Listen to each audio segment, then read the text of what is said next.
Hello दोस्तों, मैं लोकेश सैनी आपका बीसीसी एकेडमी में फिर से एक बार स्वागत करता हूँ।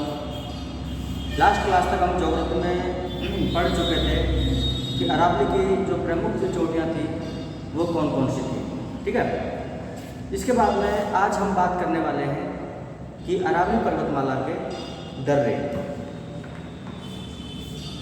किसकी बात करने वाले हैं? अरावली पर्वतमाला के दर्रे, जो डिटेल से आप ध्यान से आज हमको समझेंगे।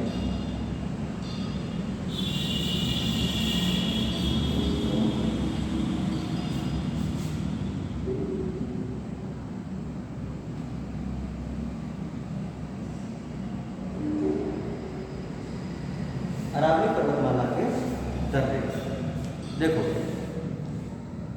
देखो दर्रों का मतलब क्या होता है, पहले तो एक बार ये समझ लो कि जैसे कोई दो पहाड़ियां होती हैं, यानी दो पहाड़ियों के जो बीच में ये जो भाग होता है, इस भाग को हम एक नाम से जानते हैं। और आपके दिमाग में एक ही बात चल रही है जिसे हम किस नाम से जानते हैं? दर्रा। लेकिन दो पहाड़ियों के बीच में जो भाग होता है उसे हम किस नाम से जानते हैं बच्चों? घाटी के नाम से जानते हैं। अब आप बोलोगे सर दर्रा क्या होता है? तो बच्चों दर्रे का मतलब होता है कि किसी भी कारण से घाटी के बीच में जो रास्ता बन जाता है, पहाड़ी के बीच में कोई रास्ता बन जाता है। ठीक है, और ये जो रास्ता होता है कैसा होता है? सकड़ा रास्ता होता है बच्चों। कैसा होता है? सकड़ा रास्ता। तो ये जो सकड़ा रास्ता जो होता है, इसे हम किस नाम से जानते हैं बच्चों? दर्रा के नाम से जानते हैं। किसके नाम से जानते हैं? दर्रा। दर्रा को इंग्लिश में हम किस नाम से जानते हैं? पास।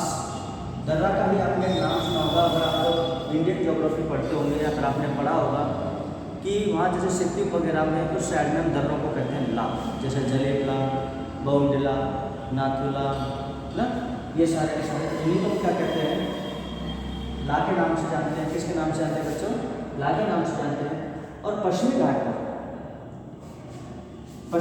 पर इन्हीं दर्रों को हम एक नाम से जानते हैं जिसका नाम है घाट। किस नाम से जानते हैं बच्चों? घाट के नाम से जानते हैं। और राजस्थान में दर्रों को किस नाम से जानते हैं? नाल के नाम से। राजस्थान जैसे आपने नाम सुना होगा घाट में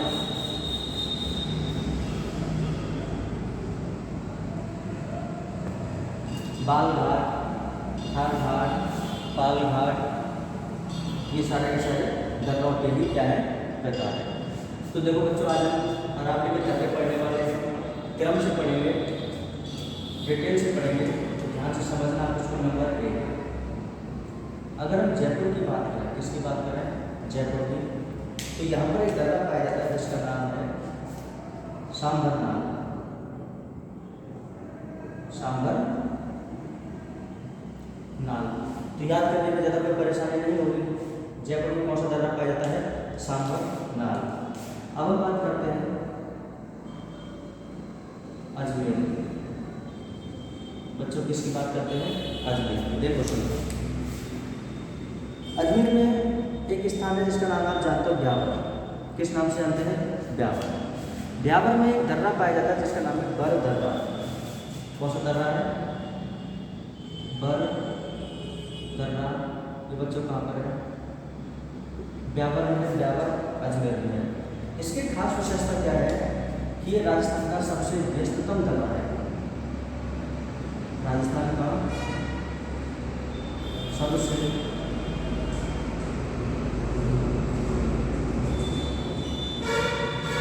व्यस्ततम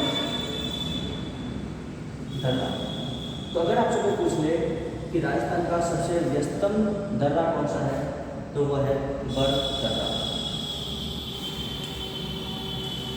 अजमेर की बात करें तो अजमेर में और कौन कौन से दर्रे पाए जाते हैं, तो सुनना पहले।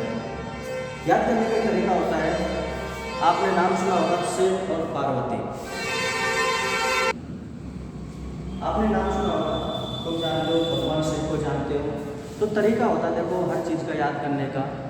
तो मैं भी इसी तरीके से एक तरीके से आपको थोड़ा सा अगर याद करवाना चाहूँ तो अजमेर में कौन कौन से दर्रे हैं तो सुनना कि जो शिव जी हैं और पार्वती माता, शिव और पार्वती माता क्या करते हैं, पीपल के पेड़ के नीचे क्या करते हैं, कंचा खेलते हैं। भाई क्या खेलते हैं, कंचे। जानते हो ना कंचे क्या होते हैं। तो शिव पार्वती पीपल के पेड़ के नीचे क्या करते हैं, कंचे खेलते हैं। तो देखना कौन कौन सा दर्रे है। पहला शिवपुर घाट, शिवपुर घाट। तो शिवपुर मतलब शिव से हो गया, शिवपुर में लिखूंगा बाद में, ठीक है। अगला परवेरिया दर्रा। कौन सा दर्रा बच्चों, परवेरिया दर्रा। क्या करते हैं, कंचा खेलते हैं, लेकिन कहाँ खेलते हैं, पीपल के पेड़ के नीचे। तो पीपली दर्रा। कौन सा दर्रा बच्चों, पीपली दर्रा। क्या खेलते हैं, कंचा खेलते हैं। तो कंचबली, कंचबली बोल दो, कंचवाली बोल दो, ठीक है, कंचवाली को। अब देखो शिव जी, मैं शिव पार्वती पीपल के नीचे क्या करते हैं, कंचे खेलते हैं। अब हुआ क्या, अब देखो याद करने वाली चीज़ें हैं, बस आप दिल पे मत लेना इन चीज़ों को। जब दोनों कंचे खेल रहे थे तो जैसे बच्चों में क्या हो जाती है, लड़ाई हो जाती है, तो फिर वो क्या करते हैं, देवाली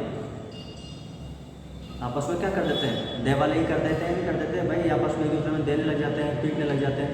तो ऐसे शिव और पार्वती में क्या हो जाती है, लड़ाई हो जाती है।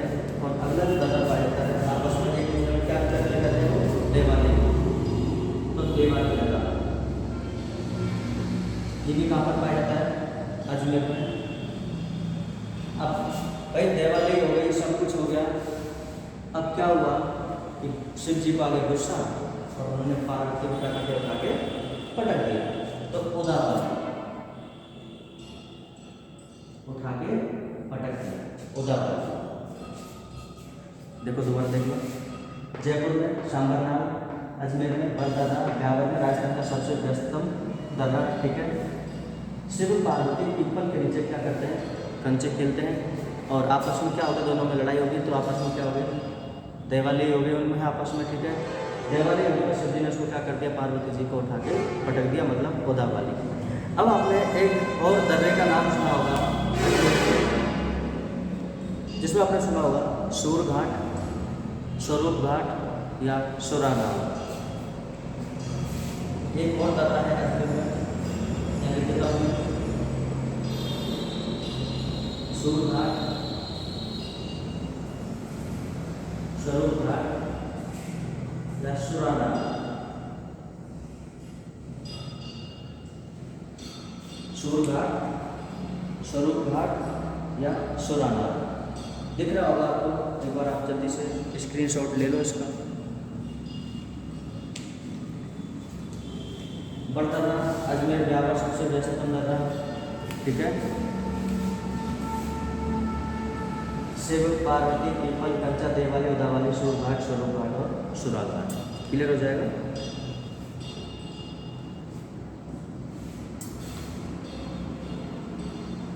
हाँ जी, 3 हो गए। अब बच्चों बात करते हैं किसकी, नंबर 3 जो हो गया ना, पाली की।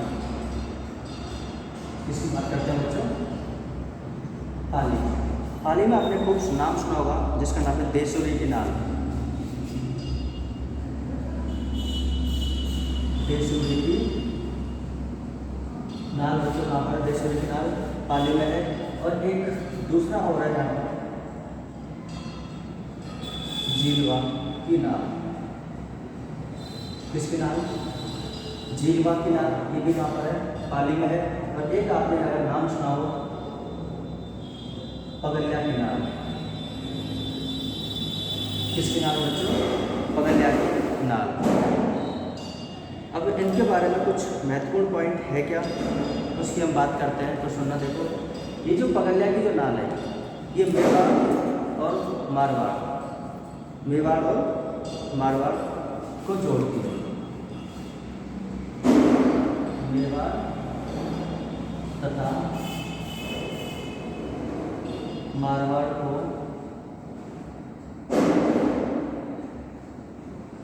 जोड़ती है। मेवाड़ में आता है भाई राजसमंद और मारवाड़ में आ जाता है पाली। मेवाड़ में कौन आता है? राजसमंद, और मारवाड़ में कौन सा आ जाता है? पाली। तो इन दोनों को जोड़ने का काम कौन करती है? पगल्या की नाल। तो यहाँ से इम्पोर्टेंट क्वेश्चन ये बनता है आपका पगल्या की नाल और देशूरी की नाल भी एग्जाम में बहुत बार पूछी गई है, आराम से याद रह जाएगा। अब बात करते हैं राजसमंद, किसकी बात करते हैं? राजसमंद की नंबर 4, ठीक है। देशूरी की नाल पढ़ लिया अपन ने। राजसमंद की बात करें तो देखो राजसमंद में एक नाल पाई जाती है, इसे पर एक घाट पाया जाता है, इसे अपन कहते हैं गोरम घाट। कौन सा घाट? गोरम घाट। एक दूसरा घाट या नाल पाई जाती है, दर्रा पाया जाता है, जिसे अपन कहते हैं हाथी घाट, और एक कहते हैं अपन कमली घाट। तो ये 3 दर्रे कहाँ पर है? राजसमंद में। कौन कौन से?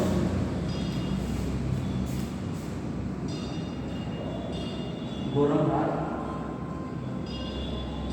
अगला हाथी घोड़ा नाल, और अगला कमली घाट। अगला कौन सा है बच्चों? कमली घाट। ये कहाँ पर है? राजसमंद में। वापस देखो, जयपुर में सांबरनाथ, अजमेर में बड़दर्रा, शिवपुर, पार्वती, पीपल, कंचन, देवाली, उदावाली, शोरघाट, स्वरूपघाट, ठीक है। पाली में देशूरी की नाल, जीवा की नाल, पगल्या की नाल। पगल्या की नाल मेवाड़ मारवाड़ को जोड़ती है, और इधर जो बड़दर्रा है राजस्थान का सबसे व्यस्ततम दर्रा माना जाता है। राजसमंद में गोरम घाट, हाथीगुड़ा नाल और कमली घाट। अब बात करते हैं बच्चों उदयपुर।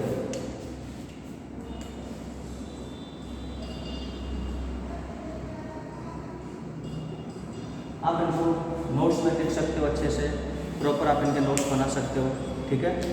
देखो उदयपुर में कौन कौन से दर्रे पाए जाते हैं? तो देखो सबसे पहले ढेवर नाल। कौन सी नाल? ढेवर नाल। अगला उदयपुर में पाया जाता है फुलवारी की नाल। किसकी नाल? फुलवारी की नाल। अगला पाया जाता है केवड़ा की नाल। बच्चों केवड़ा की नाल में कहाँ पर पाई जाती है? उदयपुर में। ढेवर नाल, फुलवारी की नाल, केवड़ा की नाल, और अगला पाया जाता है हाथी नाल। कौन सा? हाथी नाल। ये कहाँ के दर्रे हैं? राजसमंद के। कहाँ के दर्रे हैं? राजसमंद के क्या हैं? दर्रे हैं। अब मेरे को वापस से एक बार आप ये बताओ कि आपको ये चीज़ समझ आई। जयपुर में सांबरनाल, नाम से याद रह जाएगा। सांबरनाल कहाँ पर है? जयपुर में। अजमेर में बड़दर्रा पहला, डाबर अजमेर में है। राजस्थान का सबसे व्यस्ततम दर्रा। शिवपुर घाट, परगेरिया दर्रा, पिपली दर्रा, कंचवाली दर्रा, देवाली, उदावाली, शोरघाट, स्वरूपघाट और सुरानाल अजमेर में। पाली में देशूरी, जीवा और पगल्या। मेवाड़ मारवाड़ को जोड़ती है पगल्या की नाल। राजसमंद में गोरम घाट, हाथीगुड़ा और कमली ना। उदयपुर, अब आप बोलोगे साहब हम उदयपुर में कैसे याद करें? तो देखो सुनना, सब जानते हो ना देवर क्या होता है? देवर है ना। देवर क्या करता है? फूल लेके आता है। देवर क्या करता है? फूल लेके आता है। और जब देवर फूल लेके आता है तो अपने जिसको भी फूल लेके जाता है उसको कैसा लगेगा? बहुत अच्छा लगेगा, सुंदर लगेगा, एक ऐसे मदमस्त एक हाथी के जैसा लगेगा। क्या बात है, मेरे लिए क्या लेके आया? ये फूल लेके आया। तो देवर क्या लेके आया? फूल लेके आया। सामने वाले को अच्छा लगेगा, बिल्कुल ऐसा लगेगा कि कोई सिंह आ रहा है, शेर आ रहा है, नहीं कोई हाथी आ रहा है, गज आ रहा है। फूल लेके आ रहा है ना आपके लिए वो, तो कोई हाथी आ रहा है, गज आ रहा है, तो हाथी नाल। बाद में पता चला कि वो फूल थे खराब। फूल कैसे थे? खराब ना। फिर तुम कैसे लगोगे उसके? केकड़ा के जैसा। क्या होना है केकड़ा सा ऐसा, तो केकड़ा की नाल। तो आप याद रखिएगा, उदयपुर में ढेबर, फुलवारी, हाथीगुड़ा और केवड़ा की नाल कहाँ पर है? उदयपुर। ठीक है बच्चों। यदि आपसे कोई पूछ ले, यदि एग्जाम में आ जाए कि अरावली में सर्वाधिक नाल कहाँ पाई जाती है, तो नोट बनाकर आप लिख सकते हो, अरावली में सर्वाधिक नाल। और बच्चों सर्वाधिक नाल पाई जाती है राजसमंद में। कहाँ पर पाई जाती है?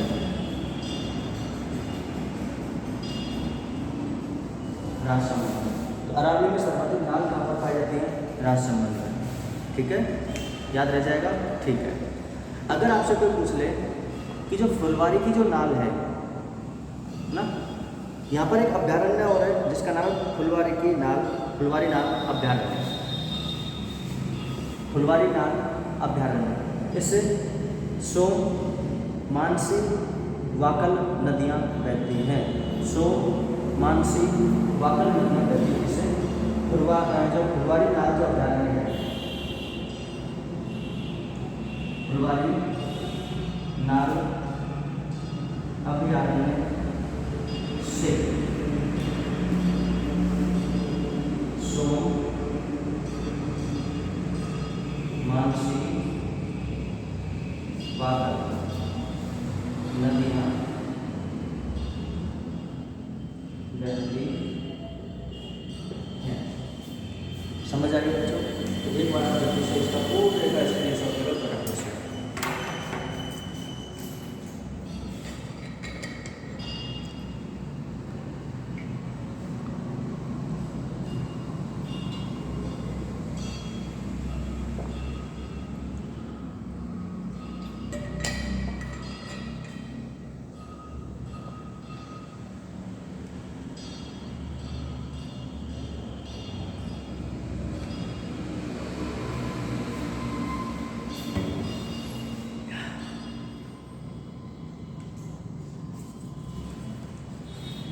बच्चों यहाँ तक आपको समझ में आ गया होगा, आशा करता हूँ। ठीक है, अब आप मुझे डरते हो गए? ठीक है, चलो।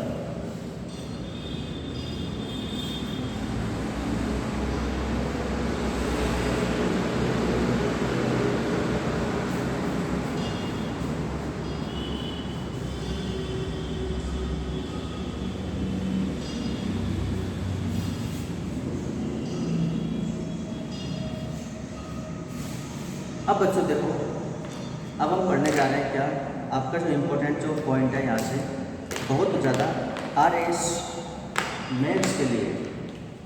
किसके लिए? RS मेंस के लिए अरावली का महत्व। अरावली का क्या महत्व है? तो देखो, सबसे पहले नंबर 1, मैं जल्दी से आपको समझाता चलता हूँ, टाइम लगेगा। देखो होता क्या है,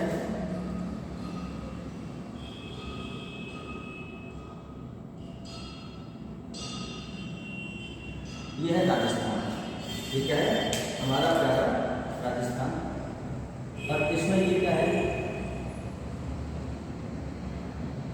अरावली पर्वतमाला।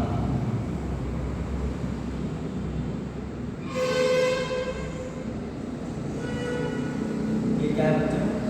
अरावली पर्वतमाला। सुनना, जब अरावली पर्वतमाला की हम बात करते हैं तो इधर है पूर्वी मैदान, पूर्वी क्षेत्र। इधर क्या है? पश्चिमी। और जो पश्चिमी भाग है पूरा का पूरा क्या है? मरुस्थल। ठीक है, पूरा का पूरा क्या है? मरुस्थल।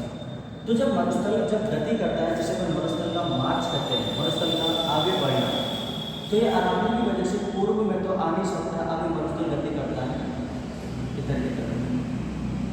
और इसका जो सर्वाधिक प्रभाव देखने को मिलता है वो कहाँ मिलता है? हरियाणा।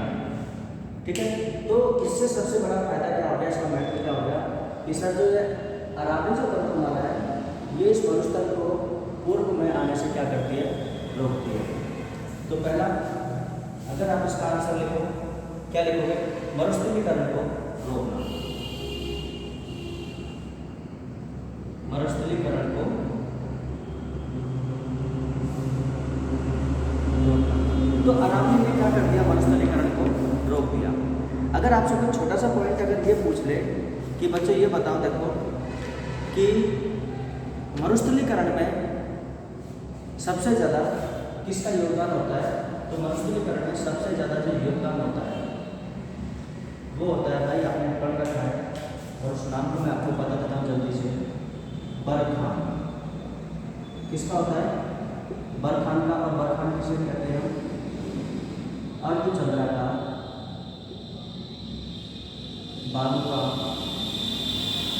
स्तूप, अर्धचंद्राकार बालू का स्तूपों का जो मरुस्थलीकरण में जो हम कह सकते हैं सर्वाधिक योगदान होता है। क्यों, क्योंकि इनकी जो गति होती है सर्वाधिक होती है। इनकी गति कैसी होती है, सर्वाधिक। गति सर्वाधिक होने की वजह से मरुस्थल के विस्तार में ये सर्वाधिक योगदान देते हैं। अगर आपसे कोई बात करें कि और क्या महत्व है अरावली के, तो देखो पहला हो गया, दूसरा अरावली जो है इसमें अत्यधिक मात्रा में अधात्विक खनिज पाए जाते हैं। खनिज अत्यधिक मात्रा में पाए जाते हैं। अत्यधिक मात्रा में क्या पाए जाते हैं बच्चों, खनिज पाए जाते हैं। और कैसे खनिज पाए जाते हैं, अधात्विक। कैसे खनिज पाए जाते हैं बच्चों, अधात्विक। अब आपसे बोलेंगे भाई अधात्विक खनिज क्यों पाए जाते हैं, क्योंकि जो अरावली है इस अरावली में धारवाड़ क्रम की चट्टानें पाई जाती हैं। कौन से क्रम के बच्चों, धारवाड़ क्रम की।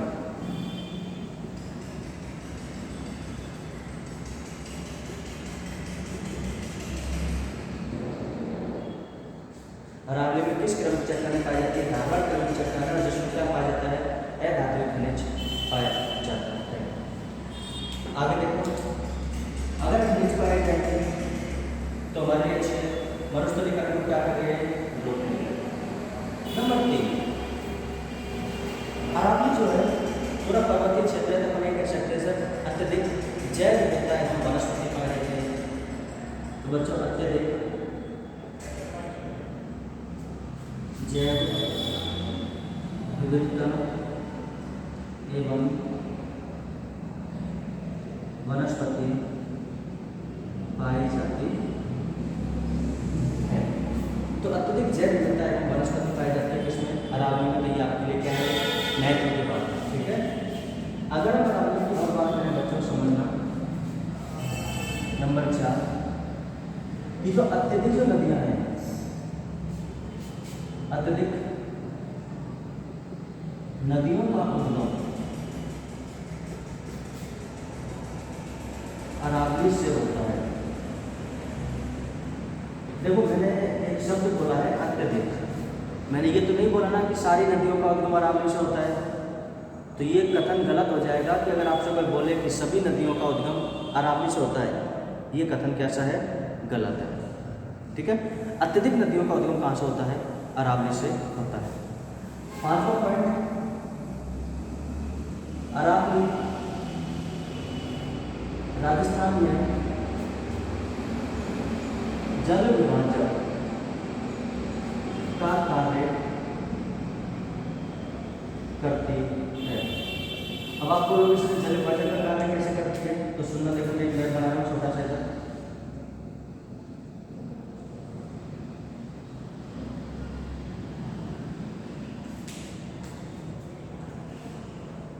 ये अरावली है,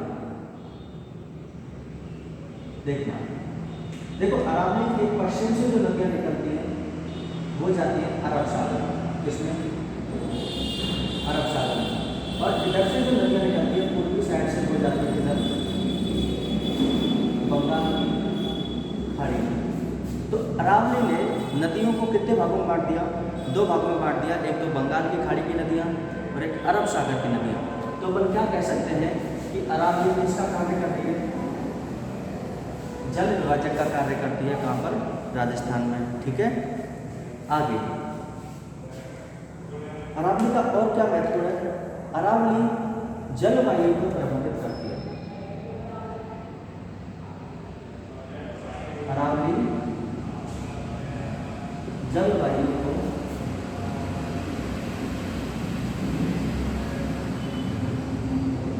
प्रभावित करती है। जलवायु का मतलब होता है मानसून। पर किसकी बात कर रहे हैं? मानसून की जो अरावली जो है ना, ये मानसून को प्रभावित करती है। अब आप बोलोगे सर मानसून को कैसे प्रभावित करती है? तो समझना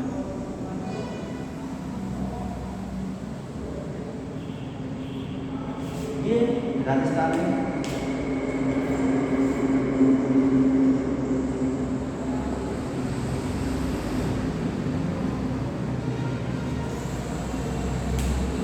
ये अरावली पर्वतमाला है।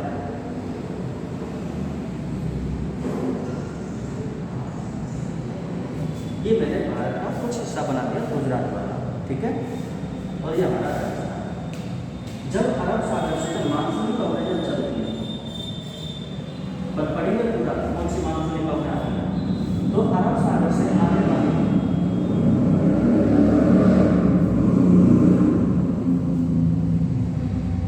ये जो अरब सागर से जो मानसून कवरेज आती है, वो अरावली में क्या हो जाती है? समानांतर निकल जाती है। कैसे निकल जाती है? समानांतर निकल जाती है। कौन सी? अरब सागरीय मानसून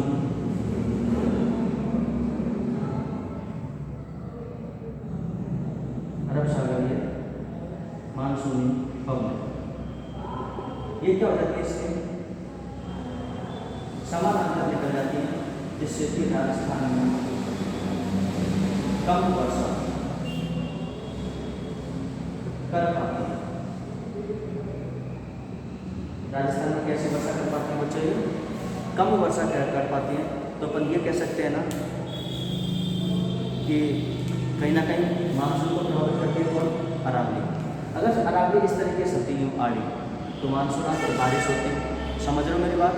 लेकिन अरब सागर से जो आने वाला जो मानसून है वो राजस्थान में ज़्यादा बारिश नहीं करता, क्योंकि अरावली क्या है? इसके समानांतर है। ठीक है बच्चों, अगर हम नेक्स्ट पॉइंट की बात करें, 7वां पॉइंट ये हो गया ना इसका। 7वां पॉइंट सुनना कि अरावली महत्वपूर्ण क्यों है? क्योंकि अरावली जो है ना, प्राचीन सभ्यताओं की अपन कह सकते हैं जन्मस्थली मानी जाती है। अरावली प्राचीन सभ्यताओं की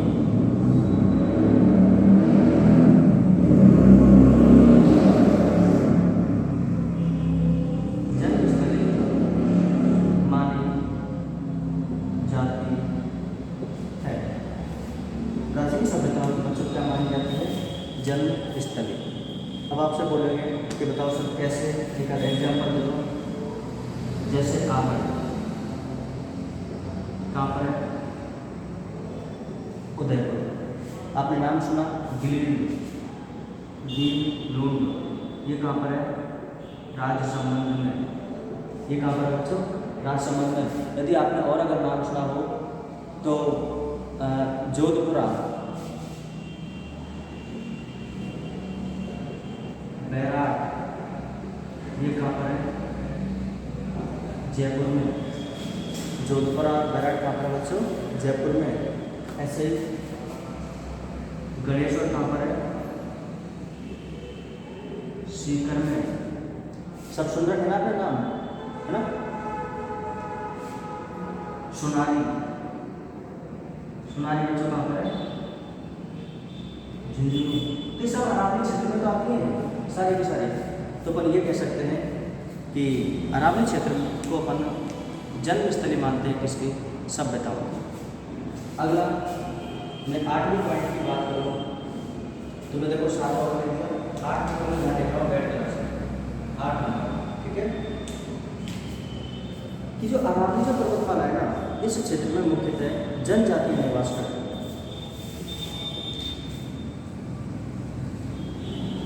अरावली क्षेत्र में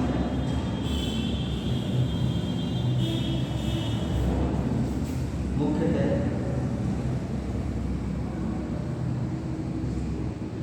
जनजातियां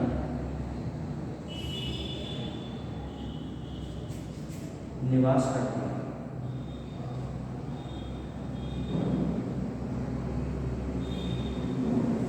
जनजातियां क्या करती हैं? निवास करती हैं। अगर और लिखना चाहो तो नंबर 9 पॉइंट में ले लेता हूँ, पर्यटन की दृष्टि से महत्वपूर्ण। पर्यटन की दृष्टि से महत्वपूर्ण। ठीक है, तो बच्चों देखो, अभी हमने अरावली के दर्रों के बारे में बात की। अरावली के दर्रों के बारे में बात करने के बाद में हमने ये बात की कि अरावली का महत्व क्या है। ये जो क्वेश्चन मुख्य रूप से RS मेंस के लिए बहुत ज़्यादा इम्पोर्टेंट है। 100 शब्दों में 50 शब्दों में आप आराम से इसको लिख सकते हो। ठीक है, तो एक बार आप जल्दी से एक बार अच्छा सा एक बार स्क्रीनशॉट ले लो, फिर अपन आगे बात करेंगे।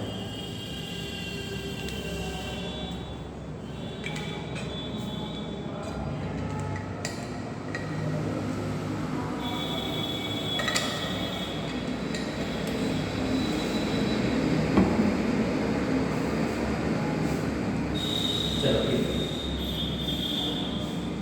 अब देखो मैं आपको एक पॉइंट और लिखवा देता हूँ। वो क्या है, सुनना कि अपन ने अरावली की सबसे ऊंची चोटी कौन सी पड़ी? गुरु शिखर। कौन सी पड़ी बच्चों?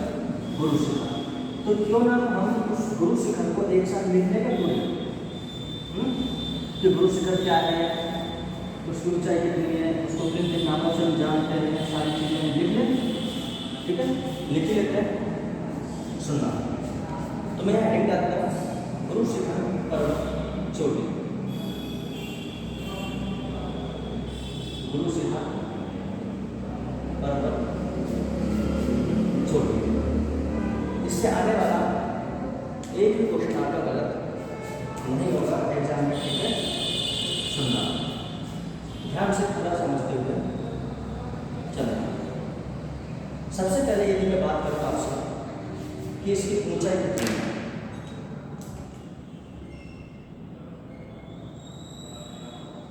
तो आप क्या बोलोगे बच्चों कि 1722 मीटर या 1727 मीटर। देखो अपन इतना ही सोच करके रह जाते हैं कि सर या तो ये या तो ये, लेकिन एक एग्जाम में ये जो ऊंचाई है फिट में पूछ ली तो इसकी फिट में ऊंचाई है 5650 फिट या फुट। क्लियर हो गया?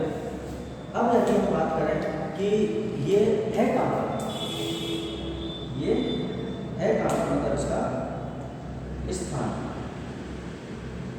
तो अगर आपसे पूछे कि इसका स्थान कहाँ पर है तो बताओ। माउंट आबू, अरे कहाँ पर है? श्रोणी। बच्चों कहाँ पर है माउंट आबू? श्रोणी। इसकी विशेषता क्या है? अगर आपसे कुछ बोले कि इसकी विशेषता क्या है,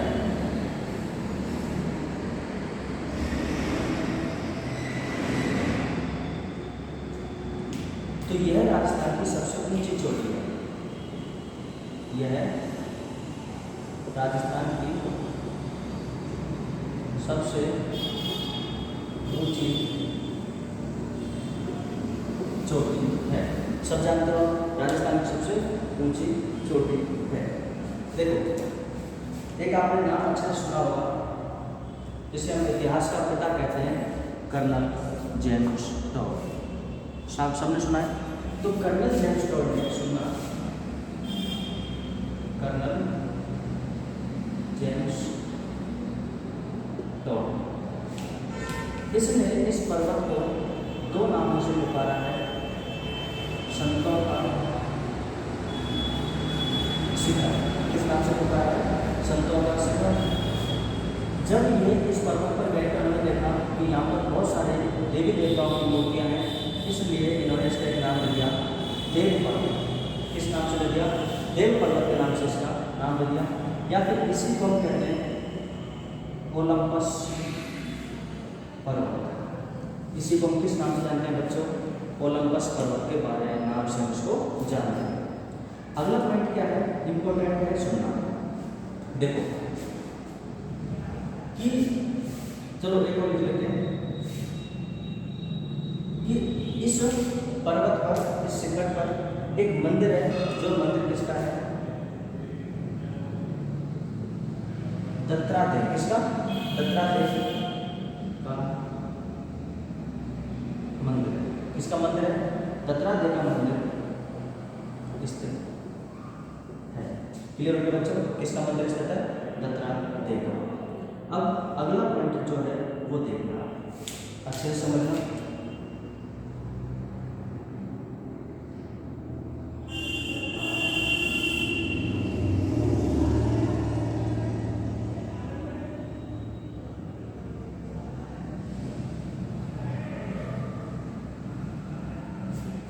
ये हमारा प्यारा है।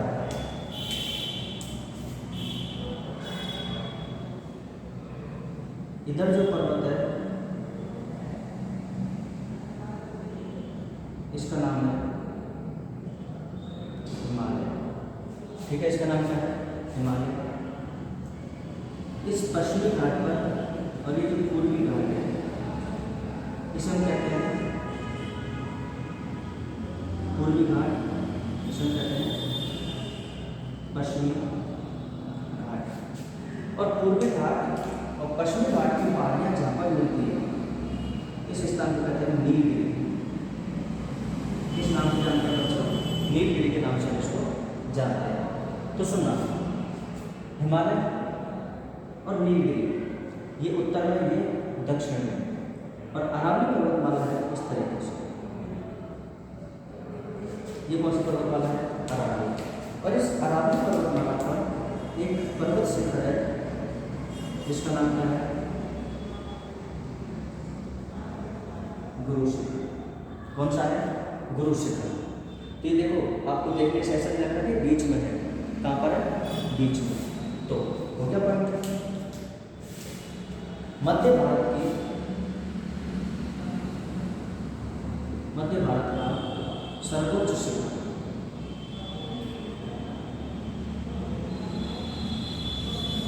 मध्य भारत का सर्वोच्च शिखर, समझ आया? अगर आपसे पूछे कि मध्य भारत का सर्वोच्च शिखर कौन सा है? गुरु शिखर। तो भाई लोगों, बच्चे लोगों, जो भी हो, है ना, आप जिसकी भी तैयारी कर रहे हो, अच्छी बात है, बहुत अच्छी बात है। आप तैयारी कर रहे हो, पहली बात तो है ना, यही बड़ी बात होती है।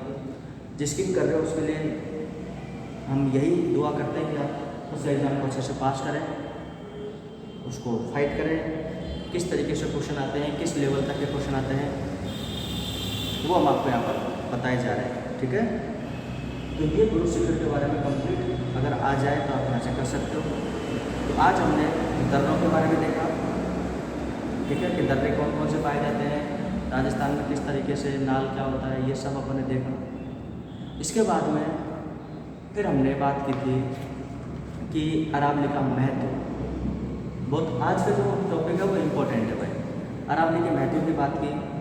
फिर हमने बात की गुरु शिखर पर्वत, चोटी स्पेशली इसके बारे में, ओलंपस पर्वत वगैरह, ये सारी चीज़ें अगर आपने कॉपी में नहीं लिखी हो तो मैं तो पहली बात तो यही कहूँगा कि आप प्रॉपर इसके नोट्स बनाएं। RS के नोट्स आपके प्रॉपर ये रहेंगे तो आप किसी भी एग्ज़ाम को यहाँ से फाइट कर सकते हो। नेक्स्ट क्लास में हम राजस्थान में जो पाई जाने वाली जो अन्य पहाड़ियाँ हैं, लगभग 40 से 50 पहाड़ियों के बारे में हम बात करेंगे। पहाड़ियाँ जैसे हो जाएंगी फिर हम राजस्थान में पाए जाने वाले पठारों की बात करेंगे। ठीक है, और जैसे पठार कंप्लीट हो जाएंगे तो आप ये मान के चलना कि आपका अरावली जो टॉपिक है क्या हो जाएगा, समाप्त। तो बच्चों आज के लिए इतना ही। क्लास आपको कैसे लगी कमेंट करके ज़रूर बताएं, और आप किस तरीके से और पढ़ना चाहते हैं उसके बारे में भी हमें बताएं। बाकी कोशिश है कि अब हम आपको पूरा दें। तो आज के लिए इतना ही। जय हिंद, जय भारत, नमस्कार।